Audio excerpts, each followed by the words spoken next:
Hello guys and welcome back dito lang yan sa aking YouTube channel. Kung bago ka pa lang sa aking YouTube channel, don't forget to hit the like button, subscribe button at higit sa lahat sa notification bell for you to be notified sa mga susunod na mga happenings. Welcome! Ito po ang NS Reaction.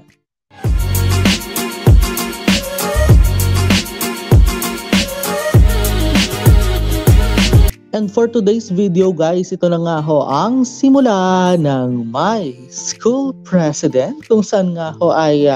matutunghayan na natin simula ngayon hanggang sa huling episode ng MSP ang mga magiging kaganapan at yan ang ating dapat tunghayan. Kaya nga guys, shoutout sa inyo lahat. Kung gusto niyo po kayo follow sa aking mga social media accounts, don't forget to follow me, mga malabas dito sa social media sa area na ito, no? Para ma-follow nyo nga ako sa Instagram, sa Twitter, at higit sa lahat sa NS Podcast 03 sa Instagram. Guys, wag na tayong magpatumpik-tumpik pa dahil sisimulan na natin kaagad-agad ang ating pagre-react ng My School President in 3, 2, and 1. Let's play. พฤติกรรมสถานที่หน่วยงานวิชาชีพและเหตุการณ์ต่างๆในซีรีส์เรื่องนี้เป็นเรื่องสมมุติที่สร้างขึ้นเพื่อความบันเทิงเท่านั้นโดยมิได้มีเจตนาชี้นำหรือส่งเสริมการกระทำใดๆที่เกิดขึ้นในเรื่องโปรดใช้วิจารณญาณในการรับชม Yes ขอต้อนรับเข้าสู่ Hot Wave Music Award 2022 และ Hot Wave Music Award Shinzilla okay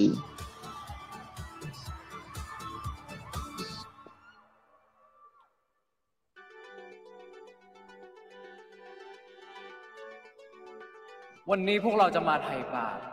ด้วยการเอาแชมป์กลับไปฝากคนที่เคยดูถูกพวกเราเอาไว้ 1 2 1 2 3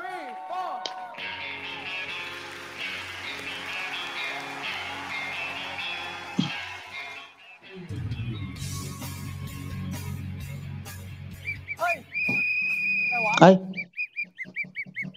ito ba yan? May guard? Panira naman to. เดี๋ยวนี้ชมรมคุณถูกยุบแล้ว พี่เป็นใครมีสิทธิ์อะไรมายุบชมรมผม Oh, ผมคือประธานนักเรียนยังไงล่ะ yawa kang school president ka, oy.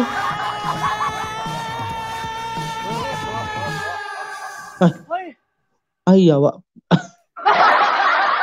Panaginip lang pala mga ateng.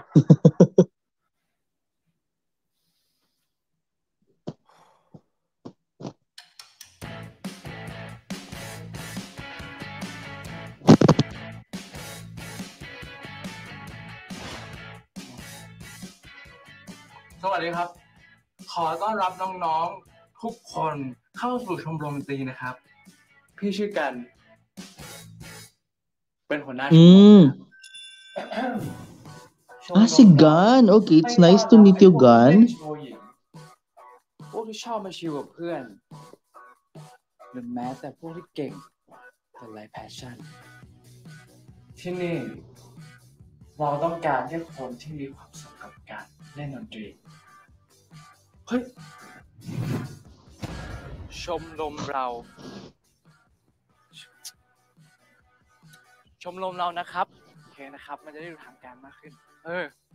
ชมรมเรานะครับไม่ต้องการให้พวกเล่นโชว์หญิงเก่งแต่ไร้แพชชั่นเหมือนเดิมนะครับป้าอ้าวน้องกันนี่เผลอแป๊บเดียวม.6 แล้วเป็นพี่ใหญ่แล้วสิเนี่ยครับแต่ว่ามันยังไม่พร้อมเลยป้าเอาหน่ะสู้ๆหมู4ข้าวเหนียว1ได้แล้วครับ20 บาทขอบคุณครับสู้ไปแล้วนะครับครับ Nice. Gusto ko yung may pa-barbecue talaga sa school. Legit. Ano to? เป็นประธานชมรมคนใหม่ เอาวะ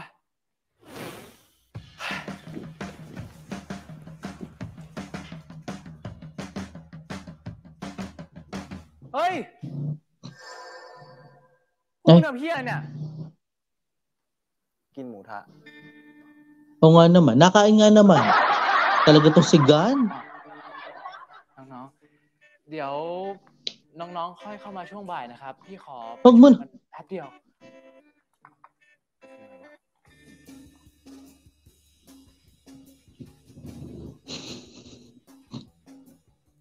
มึงจะเป็นคนดีอะไรทั้งหนาวะ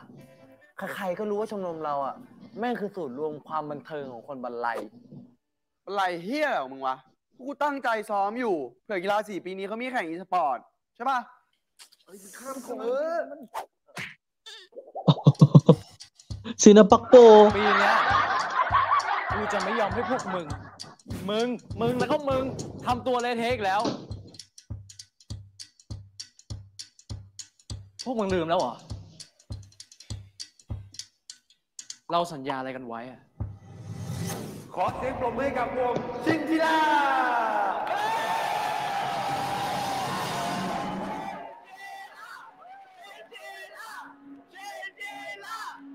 Yan ay nung juniors pa sila. และเพลงต่อไปที่เราจะเล่นนะครับผมขอมอบให้กับคนที่อยู่ข้างๆเรามาตลอดนะฮะ Ay, talagang kinilig si Ateng, oh. ไม่ Diba? เหมาะสมกันนะครับผม Two, 1, 2, 3, 5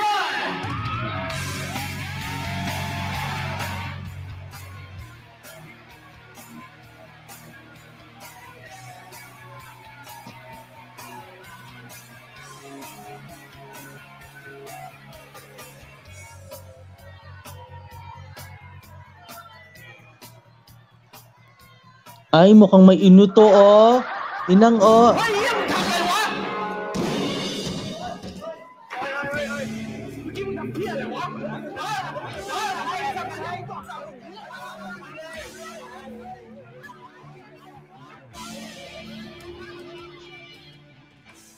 พอครับ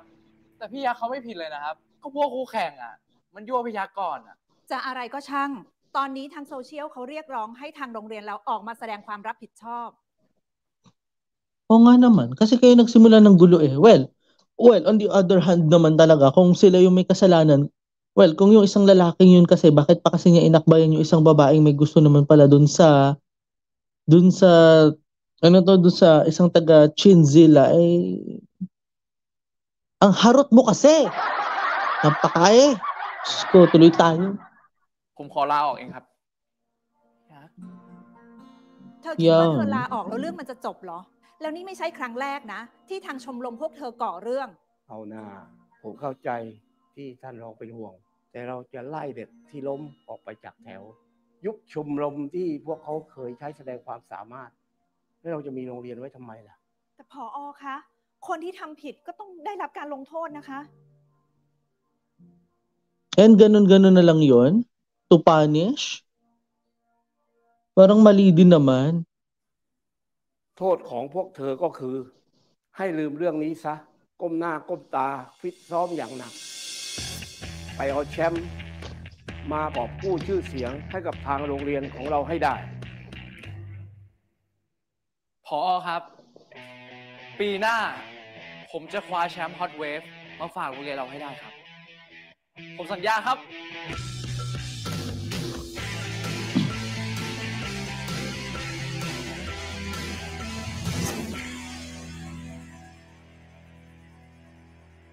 ปีเนี้ยแม่งเปลี่ยนผอใหม่นะเว้ย Ne, เข้าสู่ปีการศึกษาใหม่ nagbago ของเรา lahat eh. ค่ะ เชี่ยลองพอใส่แบ็กว่า นับว่าเป็นโอกาสที่ดีที่พวกเราจะได้เริ่มต้นใหม่นะคะ ให้โรงเรียนของเรากลับมาสู่การเป็นเลิศทางวิชาการอีกครั้ง จ้า ได้ทีเอาใหญ่เลยนะพัชนี และเพื่อไม่ให้เกิดเหตุการณ์ซ้ำรอยโรงเรียนของเราจะเข้มงวด ลูกชายผอ กิจกรรมชมรมมากขึ้น Ah, si Tin. Ba't ako biglang kinilig? Ano? Ba't ako biglang kinilig?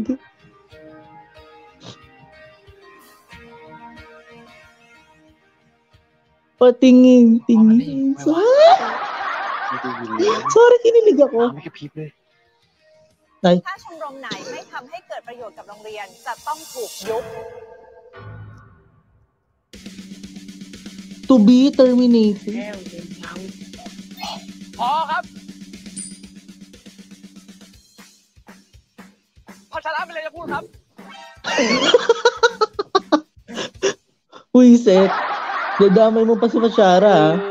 ตามกฎโรงเรียนข้อที่ 18 วรรคที่ 2 ครับ ผู้มีอำนาจในการกระทำใดๆเกี่ยวกับชมรมในโรงเรียนมีแต่ประธานนักเรียนเพียงผู้เดียวครับ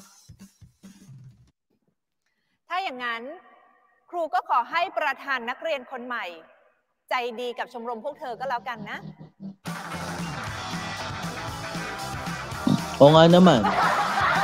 Eh, sino ba yung school president, diba? Diba? กูไม่น่าประกาศศึกกับพจนีเลยอะ มึงอย่าเฝ้าเครียดดิ คนลงสมัครประธานก็หลายเติบอยู่ มึงก็เลือกคนที่อยู่ข้างมึงไง ปีนี้มันก็มีแต่เด็กครูทางนั้นน่ะ เดี๋ยวแม่งก็ยุบชมรมเอาใจพจนีอีก เฮ้ย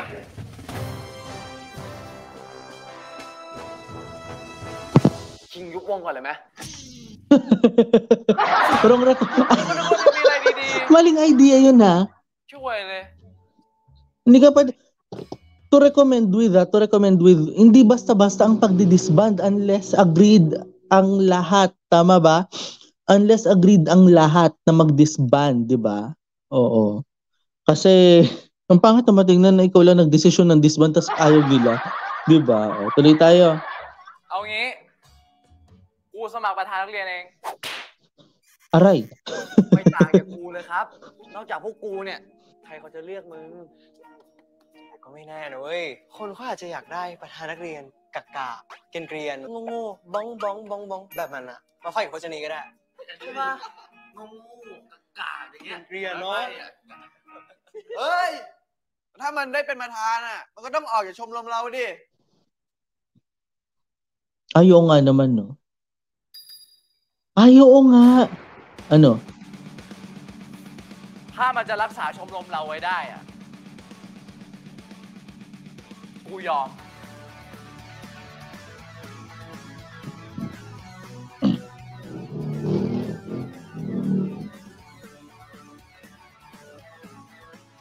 Ano mo nang meron doon?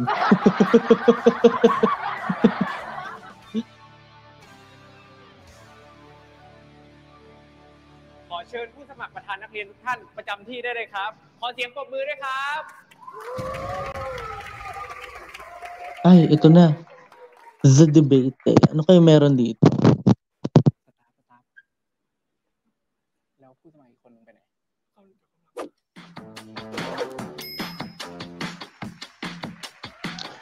Diyos ko po. Putoy, ay hindi ka naka-uniforme. Ano ka? Galing sa trial? Ano, galing ka sa marathon? Diyos ko, kinaangas mo yan. Para ka nang bumili ng... Oh, Diyos ko. Charing, baka magalit kayo, ha? บอกแล้ว คนแม่งเครียดอยากดูอะไรหาจริงด้วยว่ะ ขอโทษนะครับ เหลือผู้สมัครอีกคนนึงครับโอเคอ๋ออีกคนนึงมาแล้วนะครับ ขอเสียงปรบมือให้อีกคนนะครับ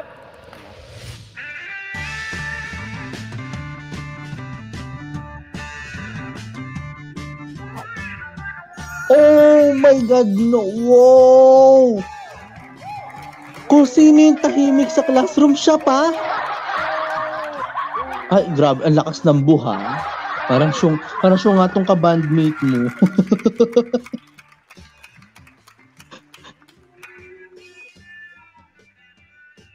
เชี่ยเจอท่านประธานสุดหล่อในปัตตภีเข้าไป เพื่อนกูดูหมองเลยว่ะไม่เป็นไรนะมึง Totally outshined. หน้าตาดีเรียนก็เก่งเกียรติ 4.00 ดีกรีเหรียญทองในสายโอลิมปิกโอ้ยเมื่อไหร่มันจะหยุดพูดเนี่ยจะเปล่ากินข้าวนะ Galit na tuloy. ตอนนี้นะครับ ก็ถึงเวลาที่จะดีเบตกันแล้ว ขอเชิญผู้สมัครประธานคนแรกครับ สวัสดีครับเพื่อนๆ กระผมนายภาคเพียรเรียนนิรันดร์ผมจะรีโนเวทคลองหลังโรงเรียน ให้กลายเป็นแลนด์มาร์คใหม่ของโรงเรียนเรา ทำไปเพื่ออะไรครับ Nagasabat ka ba? วันๆเนี่ย เราก็ใช้ชีวิตอยู่แต่ในห้องเรียนไม่ใช่เหรอหรือคุณภาคเพียรชอบไปแช่ในคลองครับ Taga-bira.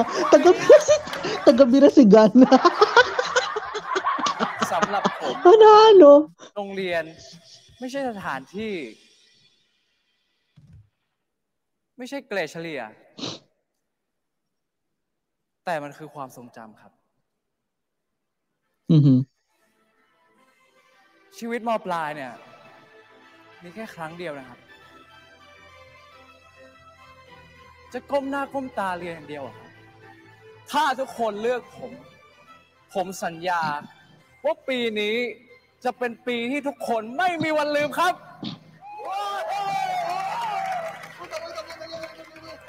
Ano kaya sagot ni ano dito ni Tin?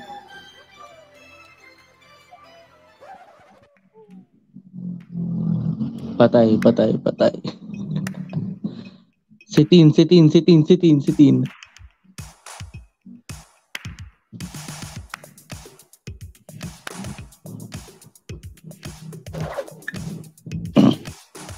ผมเห็นด้วยว่าชีวิตม.ปลายมีแค่ครั้งเดียว เราเลยไม่ควรจะต้องทนกับคนกลุ่มหนึ่ง Oo nga ที่ชอบ naman. เล่นดนตรีเสียงดังรบกวนชมรมอื่นๆ กลุ่มที่ชอบขโมย Wi-Fi โรงเรียนใช้ดูซีรีส์8 ครั้ง แล้วก็นั่งกินหมูกระทะ Patay! Oh no! Spitting facts! แค่3 ครั้งครับนั่งไม่ต้องพูด ถ้าทุกคนเลือก 3 times ผ lang. มสัญญาว่า ผมจะทำให้โรงเรียนสงบสุข แล้วเป็นปีที่อยากลืมก็ลืมไม่ลง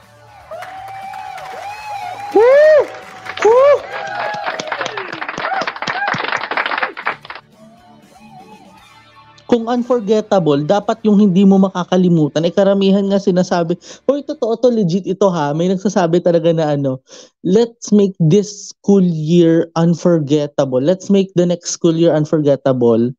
Pero nakakalimutan naman ng mga lintik na iyan. Di ba ga? Color K, tuloy tayo. แสดงความยินดีกับประธานนักเรียนคนใหม่ประจำปีการศึกษา 2565 นะคะ นายตินภพ จิราวัฒนากุลค่ะ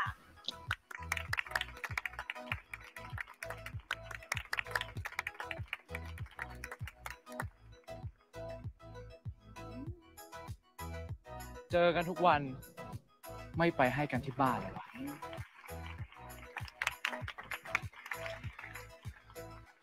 ผมก็ยินดีมากๆนะครับ และเป็นเกียรติอย่างมากที่ได้มาเป็นประธานในปีนี้ แล้วภารกิจแรกของเรา คือภายในอาทิตย์นี้ เราจะไล่ยุบชมรมทุกชมรมที่ไม่สร้างชื่อเสียงกับโรงเรียน Oh no. ที่ยกมือนี่คือจะพูดเองหรือว่าจะโบยเพื่อนอีกครับ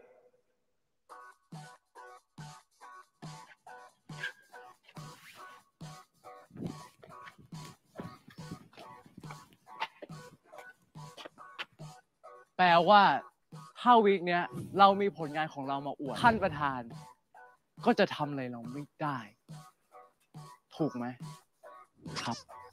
ใช่ครับ แต่ถ้าทำไม่ได้เนี่ย ก็เตรียมโดนประธานลงโทษได้เลย So being a school president, mahigpit siya. Good luck! แม้พรุ่งนี้ยังไม่รู้จะยังไงจะอะไรแต่ฉันยังคงมีเธอมองทางไหนเธอไม่เคยจะไปไกล Hey Fire คิดว่ายังไหวตาโลกมันกลับหยุดหมุนเหลือเอาไว้ตาแค่ฉันและเธอตรงนี้ไม่เท่าไรฝันมันกลับยิ่ง Pero kung tutusin guys, alam nyo, totoo yun na. Minsan kasi talaga ang school president yung may kapangyarihan to make things, alam mo yun, na parang sila yung may kapangyarihan na maggawa nila yung gusto nila eh. Pero it depends upon on how they will abide on the school, on their rule book talaga ng school, di ba? Tuloy tayo. ครับพี่รู้ว่า1 อาทิตย์มันอาจจะฟังดูน้อย แต่ถ้าเราไม่ถอดใจ เชื่อมั่นในกันและกัน เราต้องสร้างปาฏิหาริย์ได้อย่างแน่นอนครับ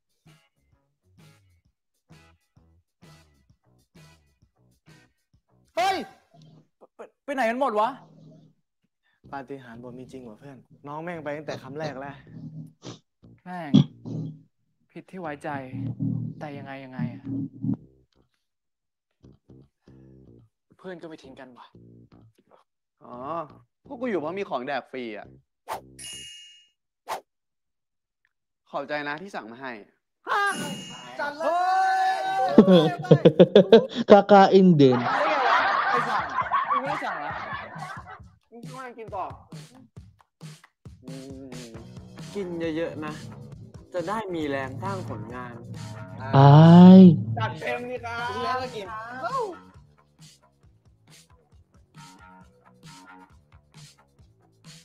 ไอ้ประธานแม่งส่งมาเยอะ อย่าไปแดกนะพวกมึง Eh, kung masarap yung pagkain, ano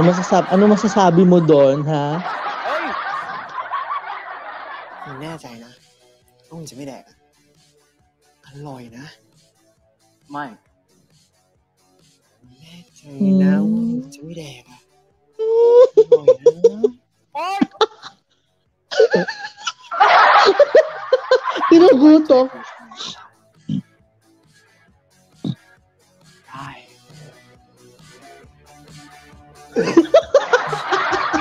Kinain din. Napanalo yun, ha? Kinain din. ขวดไหนจะเล็กนี้เอาให้หมดนะ จะเล็กจะใหญ่ เอามาให้หมดโอเคปะ ได้ เดี๋ยวพวกกูอ่ะ ขึ้นไปดูชั้นบน โอเค เจอกันเดี๋ยวกูไปกัน กำลังหางานประกวดเหรอ ให้ประธานช่วยไหมครับ ช่วยครับ ช่วยไปไกลๆตีนผมได้ไหมครับท่านประธาน ก็ยื่นคำร้องมาสิครับ Oo. เดี๋ยวผมจะพิจารณาให้เป็นพิเศษ มีคำร้องมีคำรามอ่ะ เจ้าไหม Ay. May galit. นี่ไง Oo. ไอ้ติน ไอ้ติน ไอ้ตินเอามา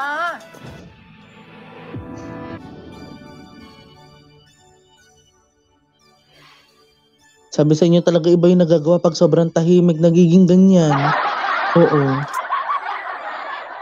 ถ้าจะชิดขนาดเนี้ย ยื่นคำรักมาแทนก็ได้นะ Alam mo yun? Oh no. ไอ้เชี่ยตีนขาดหมดแล้วเนี่ย มึงเล่นอะไรของมึงเนี่ย โอ้ย อันเนี้ยหมดเขตไปแล้ว กูมีอันนี้ กูว่าเหมาะกับวงมึงดี โอ๊ยเจ็บไอ้ตีนทำอะไรของมึง งานประกวดหมอลำ Folk music competition at the religious festival. Ano? Sige, sige. ไปดิ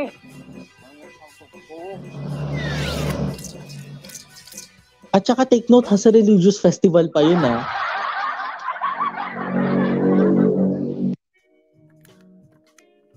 ใครทำวะ เอ้ยตีนนะดิ พูดแล้วยังแค้นไม่หายเลย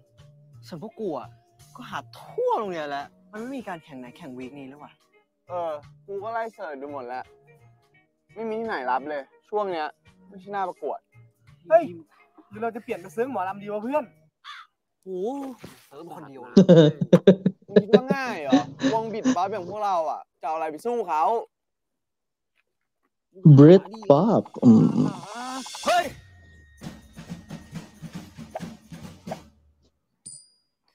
ถ้าไม่มีใครให้โอกาสเราอะสร้างแม่งขึ้นมาเองด้วยน้ำมือของเรานี่แหละ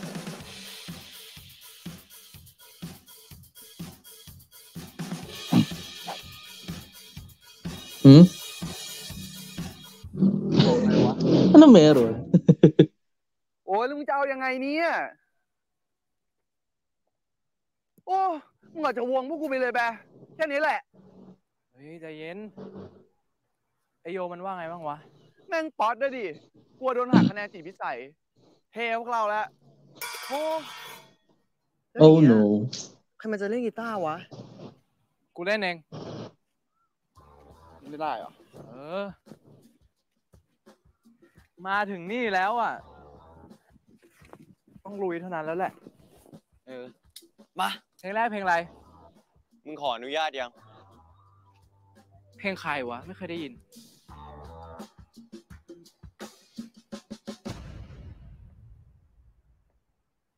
ไอ้ตินมาได้ไงวะฮะ ใส่ชุดนักเรียนมาทำกิจกรรมนอกสถานที่แบบเนี้ยมึงต้องขออนุญาตก่อน Patay. จะอะไร Outside นัก yun ห eh. นาวะกูถอดก็ได้อ้าวพอใจมึงยังพวกกูมาทำกิจกรรมให้โรงเรียนด้วยมึงจะอะไรนักหนาวะฮะ เดี๋ยวกูเคลียร์เอง Naghubad pa. Hindi nadumihan din. Wala rin.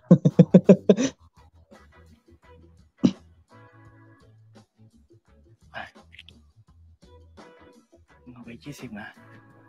มึงเลิกยุ่งกับพวกกู มึงพอเหอะ มึงเลิกทำให้โรงเรียนขายหน้าสักทีได้ปะ ทำไมวะมีแค่เด็กหน้าห้องอย่างพวกมึงเหรอที่สร้างชื่อเสียงให้กับโรงเรียนได้อะเด็กหลังห้องอย่างพวกกูอ่ะไม่ได้จ่ายค่าเทอมเหมือนมึงหรือไงฮะ มึงไม่ต้องมาทำดราม่า ใครๆก็รู้ว่าชมรมแบบพวกมึงเนี่ยเล่นดนตรีไม่เป็น มึงแค่ดนตรีมาบังหน้า วันๆเอาแต่แดกหมูกระทะ เฮ้ยบางวันพวกกูก็กินชาบูเว้ยเฮ้ยอันนี้ไม่ต้องพูด Taklesa pala yung isa. ไม่ต้องพูด โชว์ให้แม่งดูเลยดีกว่าไปเข้าที่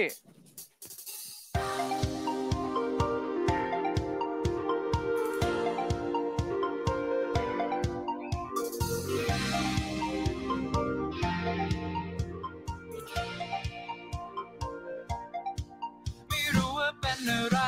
คล้ายๆโลกมันเปลี่ยนไปมองไปทางไหนสวยงามกว่าเคยทุกครั้งถนนก็ดูแปลกไปว่ารอได้จนสุดทางโลกจึงสดใสทั้งวัน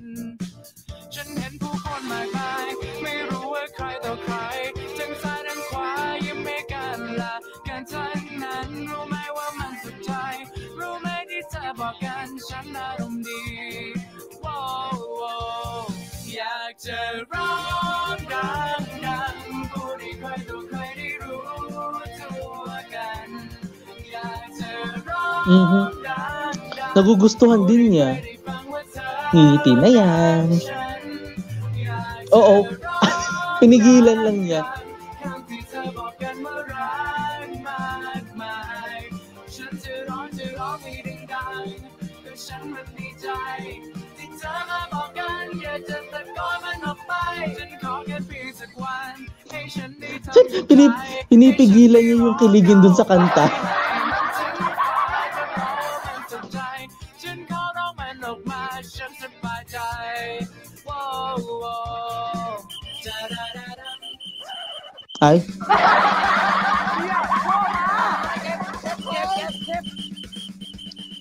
คนที่ใจกันยังเนี่ยไปเอ้ยคือขอบุกกันไปเฮ้ยจากคนไหนดีวะเนี่ยไอ้มือกองเฮ้ยหยุดเดี๋ยวนี้ Ang ganda na eh. ผอ.จะเอาวิกนี้เท่านั้น เลื่อนเดดไลน์ให้กูคุยกับมึงวันละ3 เวลาเลย ไม่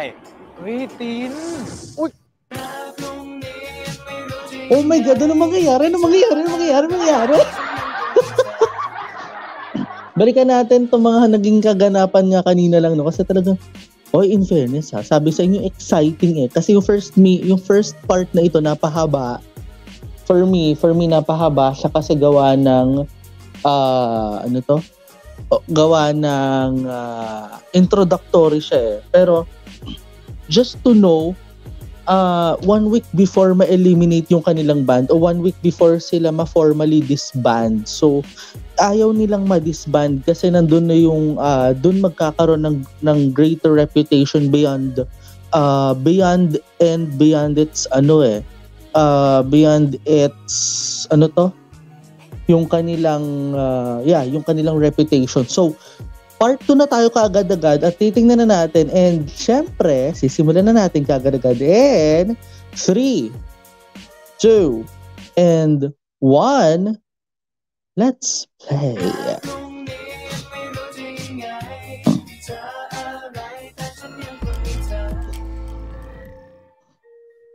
Ayan, ay inang napatawag. Anyari?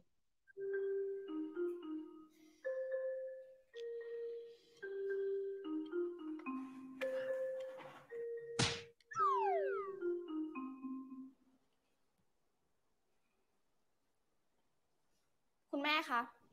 ทางเราต้องคิดค่าปรับ 5,000 บาท 5,000 5,000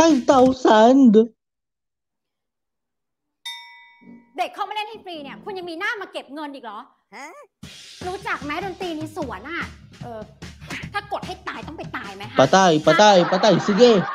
แสดงออกอะไรประเทศอะไรหวงเก่งเด็กมันเสียคนก็ไปด่าเด็กมันอีกจะไปไหนชื่ออะไรอ่ะเราอ่ะฮะไปเรียกหัวหน้ามา sige. เรื่องนี้ต้องถึงผู้ว่าฉันจะฟ้องผู้ว่าเธอไม่ส่งเสริมกิจกรรมที่เป็นประโยชน์ของเด็กนี่มันเป็นเวลานอกเวลาเรียนเด็กมันเอากิจกรรมดีๆมาใส่ในนอกเวลาเรียนทำไมถึงไม่ส่งเสริม กูบอกพวกมึงแล้ว เจ๊กิ๋มอ่ะใจถึงพึ่งได้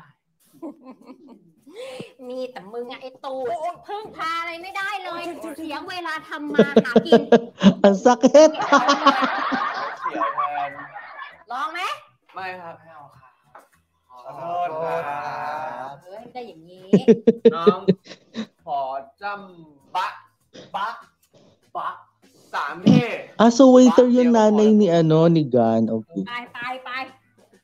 เอามาเสิร์ฟเพื่อนเลย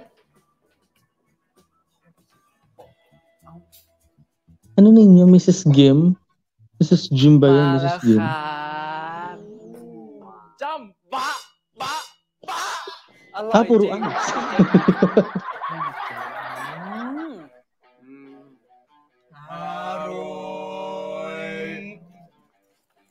พวกมึง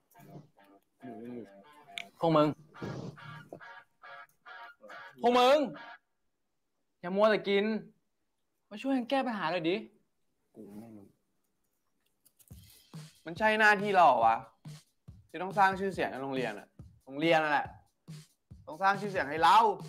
จริง กูว่านะ True, oo. เขาไม่ทันเราไม่ขอให้มันเลื่อนเดดไลน์หน่อยได้ปะ Deadline ให้กูไป extension. ขอร้องแม่งอ่ะ กูขอแก้ผ้าร้องเพลงยังดีกว่าเลย ทำไมวะ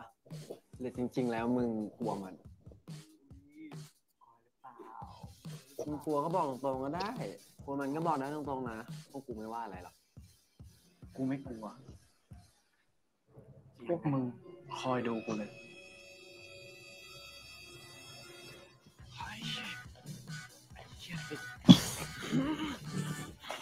Huwag ka magpapakasakuragi, ha? Kalma lang. กูจะไปเคลียร์เป็นท่านประธาน พี่ตินเขายุ่งอยู่ ผมเป็นเลขามาเดี๋ยวผมรับเรื่องให้ เฮ้ย ไอ้เหี้ยตินมึงหน้าแม่งโคตรเหี้ยเลย Kaharapang ina, oh. อ้าวเข้าถึงห้องมาครับ ไม่กลัวแล้วครับสวัสดีครับ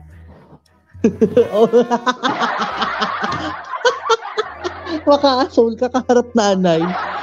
Kawawa. สงสัยแม่งรู้ว่า เราจะขอเรื่องเดดไลน์อ่ะ แต่นี้มันวันศุกร์แล้วนะเว้ยกูว่าถ้าไม่ขอวันเนี้ยก็ยุบวงเถอะ กูบ่ยุ่งเว้ยกูซีซูมึงไม่ต้องพูดรอบที่แล้วอ่ะมึงอันหนี เอางั้นนะ แร มึ ก ง เลยกูยันเรียนบรรจบเงี้ยเพื่อน นักเรียนจับคู่กันตามเลขที่ได้เลยครับ เอาเลย เอ้ย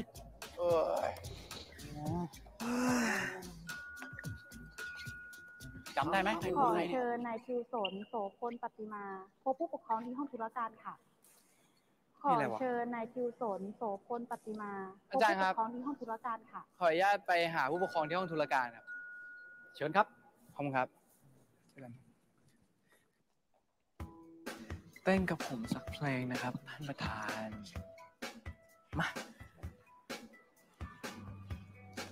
ฝีมือมึงใช่ไหม เอาก็ท่านประธานคิวทองอ่ะ ผมก็เลยต้องจองคิวแบบเนี้ย Magkaklase nga pala sila ni Tin. Oh, no. เต้นเหรอเดี๋ยวโดนหักคะแนนนะ Oo nga naman. May point kasi pag hindi ka sumayaw, bahala ka. Grades mo maapektuhan dyan, Toy. Oo. พอดีมันมีงานประกวดหนึ่งอ่ะ กูมั่นใจว่ากูชนะแน่นอน แต่มันจัดเดือนหน้า มึงเลื่อนเดดไลน์ให้กูได้ปะ ไม่ผอจะเอาวีคนี้ Uy, nangyari din yun sa akin dati yung pasayaw-sayaw nung ano. May ng by pair tapos lalaki din.อ๋อ ใช่เขาเป็นแม่มึง แต่ก็นั่นแหละนะ ช่วยคุยให้หน่อย อย่างน้อยอะเราก็เป็นเพื่อนกันมาตั้ง2 ปี เพื่อน นะ ร่วมห้องที่คุยกันได้นับคำเนี่ยนะ ถ้ามึงไม่ได้ไล่กูคุย Ano กับมึงวันละ yun? 3 เวลาเลยอ่ะถ้าเดือนหนึ่งนานไป 3 อาทิตย์ก็ได้ 2 อาทิตย์ก็ได้ 1 อาทิตย์ 1 อาทิตย์ ครึ่งอาทิตย์ก็พออ่ะ ไม่ เฮ้ยตีน Op.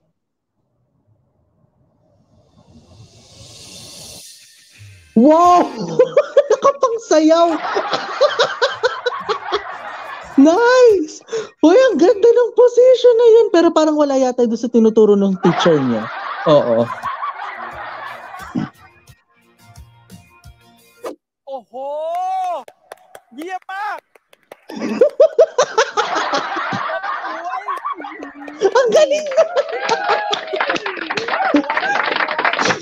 อย่าเอาใจประธาน ถ้าไม่อยากโดนที Oh! Sakit! โอ้ยโอ้ยเว้นรายการลงหลัง Likod lang yun. Likod ang CPR niyo.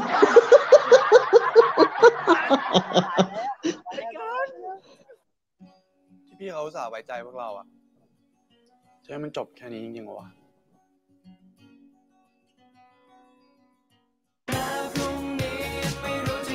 Oh! Pero sa bagay guys, alam niyo totoo yung sinasabi pag malakas ang kapit, 'di ba? Totoo yung kasabihan guys na kapag malakas ang kapit, malakas din ang ano talaga, magiging malakas din ang presensya talaga na magkakaroon ng mga extension lines, 'di ba? Karamihan talaga guys sa mga ganyang club presidents, lalo na kapag may lalo na yung katulad ng case nila, ay prone talaga yan sa mga deadlines, especially kapag sinabi na okay, kailangan nyo na mag-perform within that week. Pag binagsak nyo pa lalo ang reputasyon, parang ang reputasyon ng inyong banda, parang binagsak nyo na rin ang reputasyon ng inyong school. Kasi ganun talaga yun guys, di ba? Kapag isa pati guys, di ba? Kapag inaalagaan ng reputasyon ng school, parang inaalagaan mo na rin yung reputation ng buong community kasi it's also the way that you need to protect not just the administration's reputation but also the entire school the entire school reputation kasi karamihan po talaga guys lalo na sa mga panahon ngayon minsan po talaga ang unti-unting nabababa reputation ng school. Let's be honest. Kasi bakit? 'Di ba parang katulad nung minsan yung all about sa bullying, nasangkot yung parang nag-viral yung school. Tapos syempre kailangan nilang protektahan yung kanilang reputasyon kasi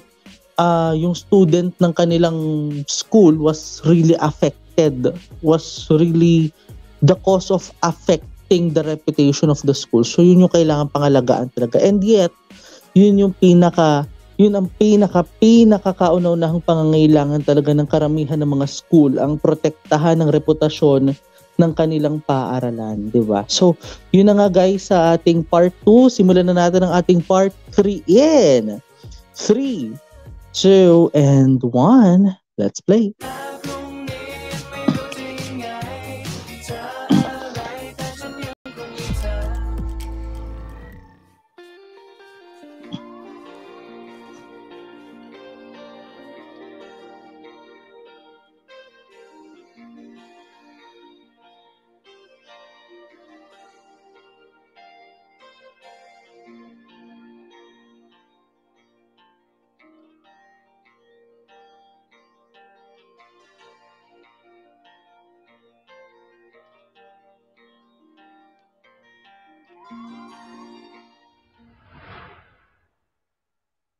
พี่ครับ ชมรมดุริยางค์เต็มหรือยังครับ เราเคยได้แชมป์อะไรมาบ้างล่ะ คือพวกผมเพิ่งเริ่มฟอร์มวงกันนะครับพี่ ประกวดเมโลเดียนตอนอนุบาล2นับไหมครับ น้อง พ พี่ไม่ได้เหยียดนะ แต่ชมรมเราอะรับแต่คนเล่นจริงจัง ถ้าจะเล่นแค่จีบสาวกลับไปเล่นที่บ้านไป Totoo yun.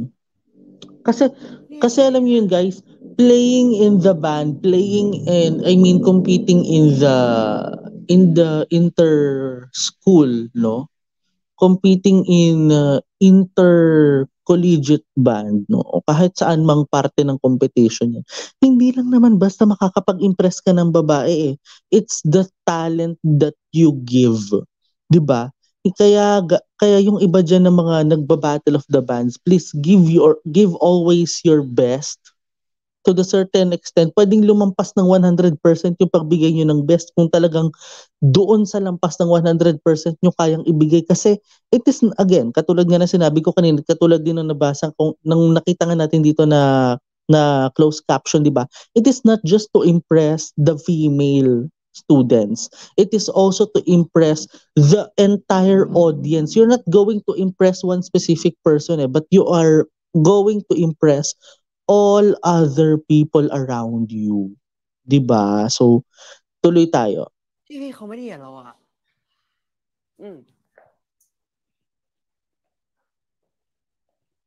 วินิโย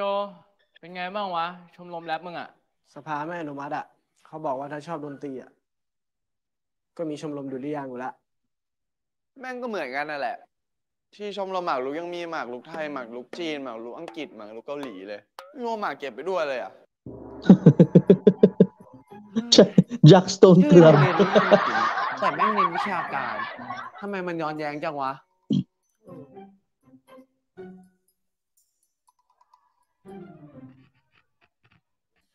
มึงว่าเป็นไงโรงเรียน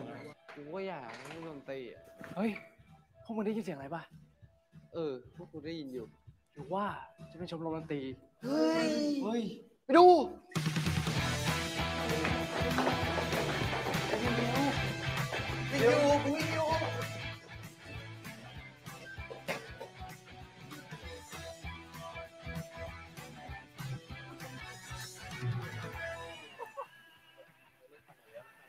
เอาเร็วเลยเฮ้ย มึงเดี๋ยวเว้ยนู่นได้เดี๋ยวอ๋อ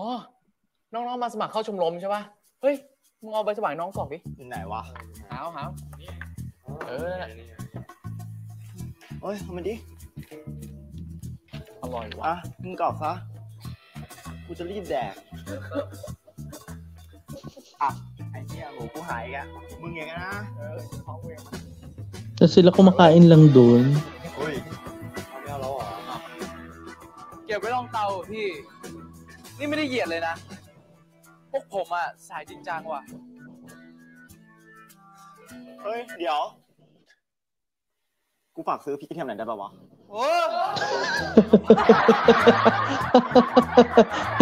Utusan, Diyos ko, utusan mo pa?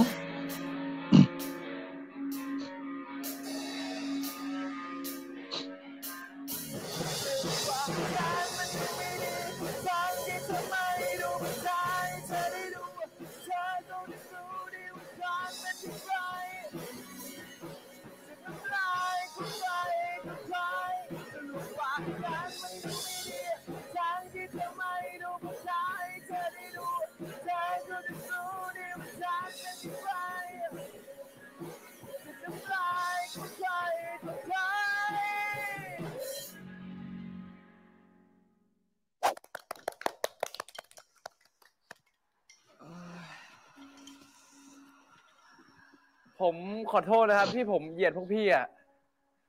ให้ผมเข้าชมรมพี่เถอะนะครับ นายเองก็เป็นได้นะ ชมรมดนตรี So sila lang yung napamanahan ng music club. Tama, sila lang naman yung napamanahan ng music club eh. ที่พี่เขาอุตส่าห์ไว้ใจพวกเราอ่ะจะให้มันจบแค่นี้จริงๆวะ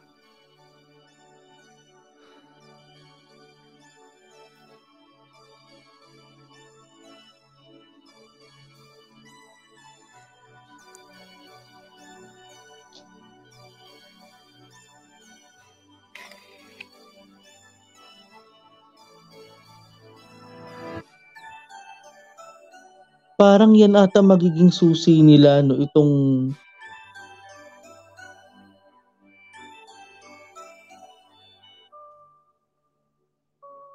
ขอเสียงปรบมือเลยครับในโอกาสนี้นะครับเพื่อไม่เป็นการเสียเวลาขอเรียนเชิญท่านคณะกรรมการขึ้นบนเวทีเพื่อถ่ายภาพร่วมกันเลยนะครับเรียนเชิญครับผมอยากจะบอกเลยนะครับว่างานปีนี้ของเรานะฮะจัดขึ้นเป็นครั้งที่ 5แล้วเห็นคนแล้วกูเปลี่ยนใจท่านได้บ่วะ เอาหน้าแพ้ชนะขึ้นอยู่กับกรรมการไม่ได้ขึ้นอยู่กับคนดูป่ะวะ Pero kung may audience impact, baka dun malalaman kung paano mananalo ang ano, diba? Kasi, ay. ยิ้มเยอะๆหน่อยสิครับ Ay! ติน เอ้า Kaya pala Oh my God! Kaya pala na-invite itong Chinzilla Band. Dahil si school president din pala ang ano. What a small world! Diba? Tuloy. สวัสดีครับวงชินชิล่าเดี๋ยวผมขอตัวก่อนนะครับครับ Judge pala ata si Tin. ติน Oh my. มึงมาเป็นกรรมการได้ไงเนี่ย เอ้าก็แม่กูอ่ะเป็นประธานกฐินที่นี่เขาเลยชวนมาเป็นกรรมการเนี่ยแต่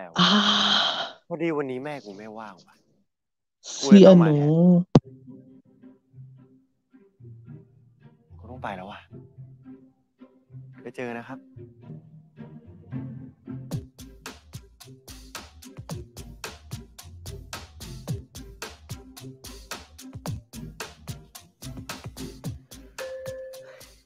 แต่ดีนะ ที่ได้คนกันเองมาเป็นกรรมการ โชคดีอะไรล่ะ เอาหน้า Takles at kalahati talaga isa dyan. ทำหน้าที่ของมึงให้ดีที่สุดกูเชื่อมันในวงเราเว้ยใจเปล่า ไปเอาหน่อยไป Ano kayang tutugtugin nila? Religious yan. Diba? ขอให้การแข่งขันวันนี้ประสบความสำเร็จด้วยเถิด ไหนว่าเชื่อมั่นในวงไง Ito talaga si Tin, pakialamero. ของแบบเนี้ยไม่เชื่อก็อย่าลบหลู่ว่ะ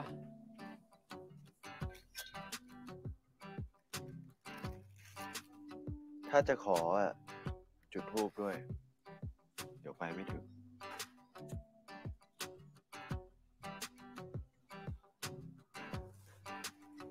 เอาไป พูดตามกู ข้าพเจ้า ข้าพเจ้า นายกันตพลจิราวัฒนากุล นายกันตพลจิราวัฒน์เฮ้ย ไม่ใช่ นั่นมันนามสกุลมึงแล้ว นายกันตพลวงศ์วิทยา Oh my God, bakit yun? Oh my God, wait lang! Ulit. Na-confused din ako doon. Parang wait lang. Okay. Ulit. ข้าพเจ้า ข้าพเจ้า นายกันตพลจิราวัฒนากุล นายกันตพลจิราวัฒน์เฮ้ย ไม่ใช่นั่นมันนามสกุลมึงแล้ว นายกันตพลวงศ์วิทยา ขอให้การแข่งวันนี้สำเร็จไปด้วยดีเถิด ขอให้การแข่งขันวันนี้สำเร็จไปได้ด้วยดีเถิด สาธุ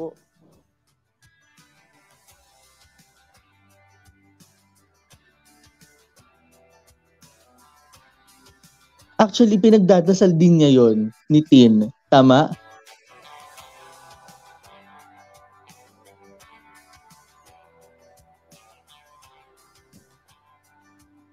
ช่วยกูทำไมวะ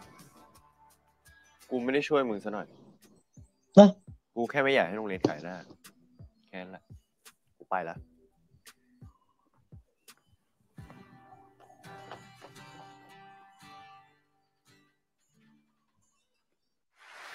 เอาละครับ ขอเสียงปรบมือกับวงซินเดอเรลล่าด้วยครับ Cinderella! นี่ไม่ใช่ฮอตเวฟนะครับ พรุ่งนี้ไม่รู้ Oh my God, ano yung papakita nilang performance? Ano kaya yun? Ano kayo papakita nilang performance sa final part ng ating reaction video for today, no? In fairness naman, no, kasi that is teens goal. It is not to embarrass the school. Kasi since yung nanay ni Tin is a chairwoman or rather chairperson ng nitong religious folk ng folk music competition sa isang religious festival sa Thailand. So it alam mo yun, parang it is in a low-key, naka-low-key po na tinutulungan. Diba? Parang yun yung term ko dun. Tama ba yung term ko? Low-key na tinutulungan ni Tin, diba? Si Gun to make their, alam mo yun, para maging success yung kanilang magiging performance, and not just on their performances success, 'di ba, but also their the reputation that their school is handling on, 'di ba? So tuloy tayo sa ating huling bahagi ng ating pagre-react in 3, 2, and 1. Ito na.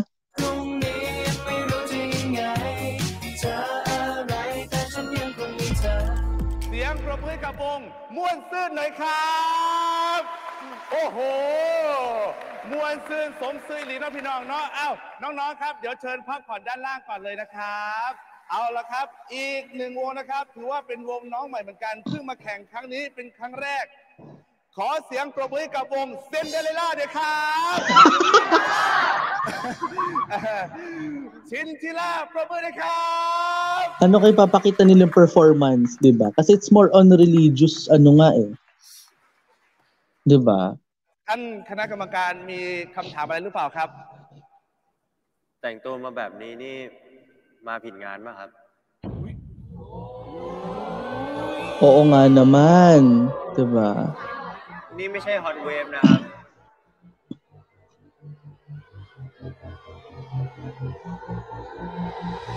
อย่าเพิ่งตัดสินพวกผมทุกคนจากการแต่งตัวหรือคำพูดของใครบางคนจนกว่าจะได้ฟังเพลงนี้ Ay, feeling ko maganda yung kantang to, no? Nakasan ko pa nga. Nagka-interest tuloy. Sorry. เพียงแค่เธอสบตาเพียงแค่เธอผ่านมาแค่เพียงได้เคียงข้างได้ยินเสียงแค่บางๆทำให้ใจสั่นสะท้านแต่เธอทำให้ต้องผิดหวังตอนที่เธอบอกฉัน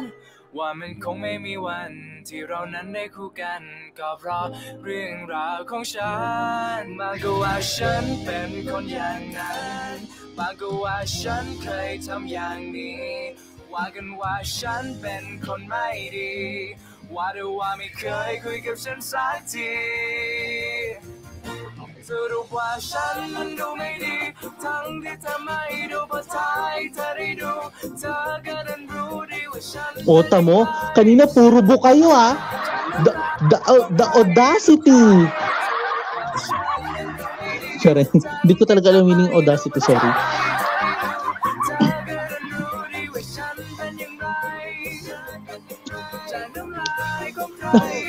Nag-dance party.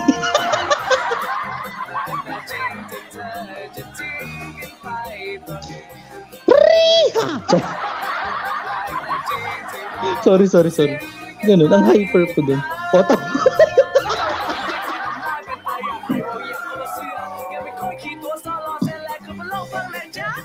Oh, sige, sayaw pa. Mga judger kayo, nako.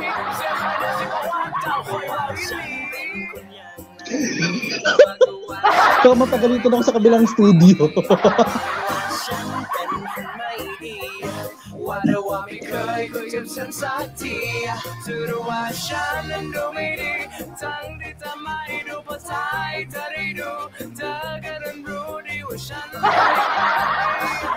Diba? Sayaw din ako dito.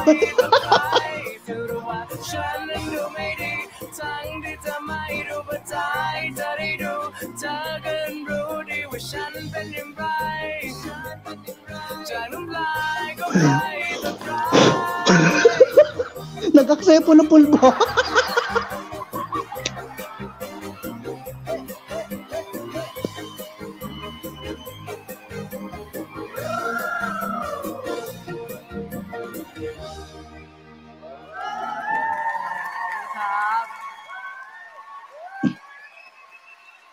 Oh, 'di ba? Tuwan-tuwa kayo kanina, puro bu kayo ah. Nagdemonyo kayo.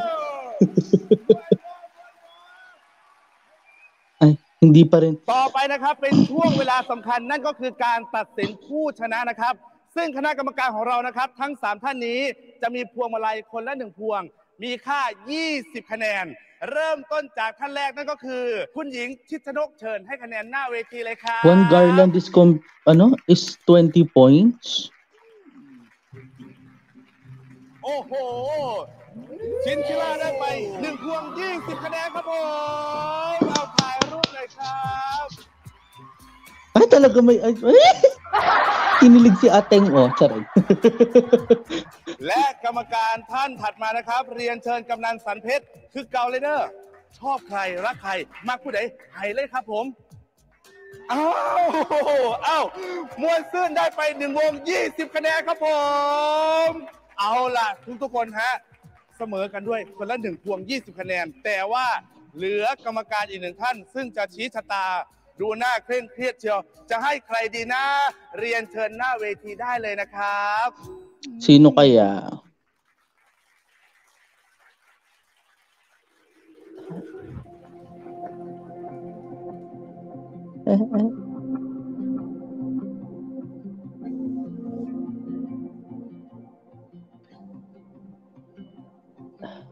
Nag-a-assume ka ba o ano?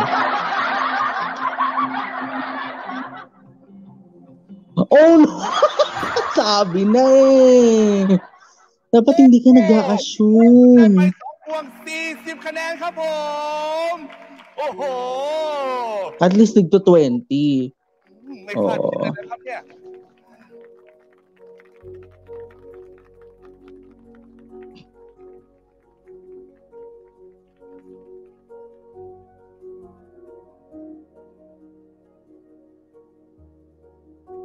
They have a triple tie. Diba? At least they have all 20 points at the end of the day. So meaning naka-draw. ก็ข Diba? อแสดง Ganun ความ pala ยินดี naman. นะครับกับวงชินชิล่าที่คว้ารางวัลชนะเลิศอันดับ1นะครับจากการประกวดหมอลำวัดเต่างอยครับปรบมือครับ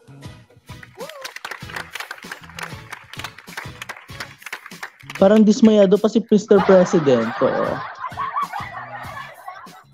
ถ่ายรูปใจน้อยยิ้มหน่อยสิครับท่านประธานยิ้มแล้วยิ้มเก่งมาก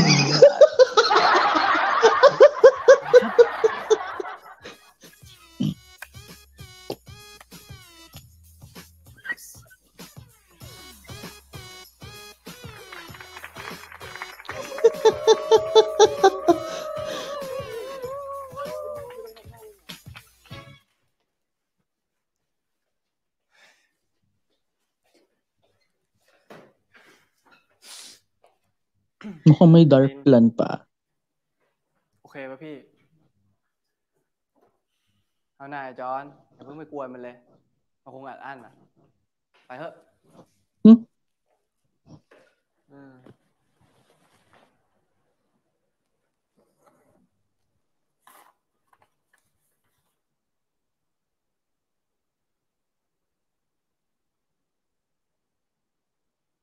ไอ้เหี้ยตีน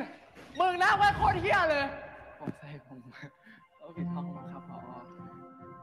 แม่ครับวันเสาร์นี้แม่ไปงานนี้ใช่ไหมครับถ้าแม่ไม่ว่างเดี๋ยวผมไปแทนให้ได้นะครับ Oh my God! Siya talagang gumawa ng paraan para lang siyang ให้คน makaano. ดูซื้อพวงมาลัยมาให้แทนคะแนนจะได้เอาเงินเข้าวัดด้วยครับดีไหมครับ อย่าเพิ่งเสียอกเสียใจไป เรายังมีคะแนนจากคุณผู้ชมอยู่นะครับพวงมาลัย1พวงมีค่า1คะแนนมักผู้ใด ใครคะแนนวงนั้นเรียนเชิญหน้าเวทีเลยครับผม ฝากโหวตให้วงชินชิล่าด้วยนะครับฝากวงชินชิล่านะครับ Oh my God! Siya palang gumawa ng paraan. น้อยๆแต่รักกันนานนะครับ Halang เป็น cute! เอกฉันท์แล้วนะครับ วงที่ชนะนั่นก็คือวงชินชิล่าครับผม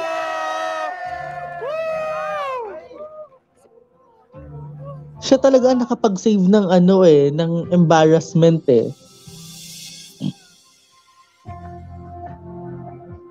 Oh my God, may drinowing siya. ยิ้มหน่อยสิครับท่านประธาน ยิ้มแล้วยิ้มยิ้มเก่งมาก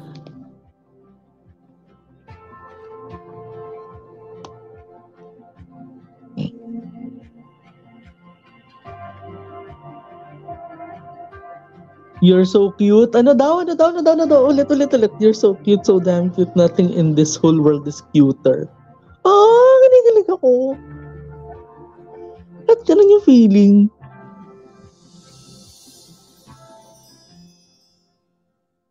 Grabe!